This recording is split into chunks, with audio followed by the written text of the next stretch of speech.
ہم کریں گے ہر مظلوم کی حمایت۔ السلام علیکم، میں ہوں حورین فاطمہ اور آپ دیکھ رہے ہیں حمایتی نیوز HD چینل۔ نظر ڈالتے ہیں آج کی اہم خبروں پر۔ رپورٹ احمد دین حمایتی روزنامہ حمایتی نیوز۔ کراچی حمایتی نیوز سندھ حکومت کے زیر انتظام محکمہ تعلیم میں کرپشن اور رشوت خوری کا سلسلہ تھمنے کے بجائے مزید شدت اختیار کر گیا ہے۔ اطلاعات کے مطابق TEO بن قاسم غلام حیدر بروہی کی سربراہی میں اساتذہ کو مختلف ہیلے بہانوں سے تنگ کیا جا رہا ہے۔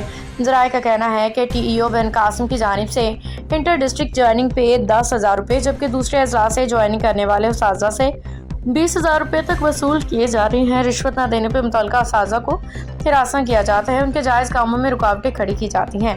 مزید انکشاف ہوا ہے کہ روزمرہ کے معمولی کام جو اساتذہ کے حق میں ان کے لیے بھی رقم طلب کی جاتی ہے۔ اساتذہ تنظیمیں بارہا شکایات درج کرا چکی ہیں مگر اعلیٰ حکام خاموش تماشائی بنے ہوئے ہیں۔ DEO ملیر بھی اس صورتحال میں بے بس دکھائی دیتے ہیں۔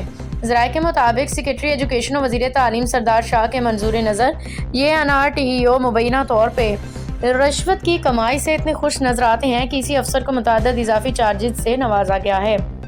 TEO بن قاسم کے ساتھ ساتھ انہیں TEO Bin Qasim female lower secondary elementary school کے بھی چارج دیے گئے ہیں، جس سے پورے ضلع میں تعلیم کے نظام پہ سوالیہ نشان لگ گیا ہے۔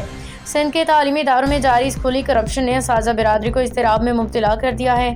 اساتذہ نے وزیر تعلیم سردار شاہ سے مطالبہ کیا ہے کہ فوری طور پہ اس کالے TEO کے خلاف کارروائی کریں اور محکمہ تعلیم کو رشوت خوری سے پاک کریں۔ وارے وا سندھ راج جہاں اہل علم مجبور اور چور با اختیار۔ باخبر رہیے ہر جگہ ہر وقت، جانیے ملکی و غیر ملکی حالات و واقعات یقین کے ساتھ۔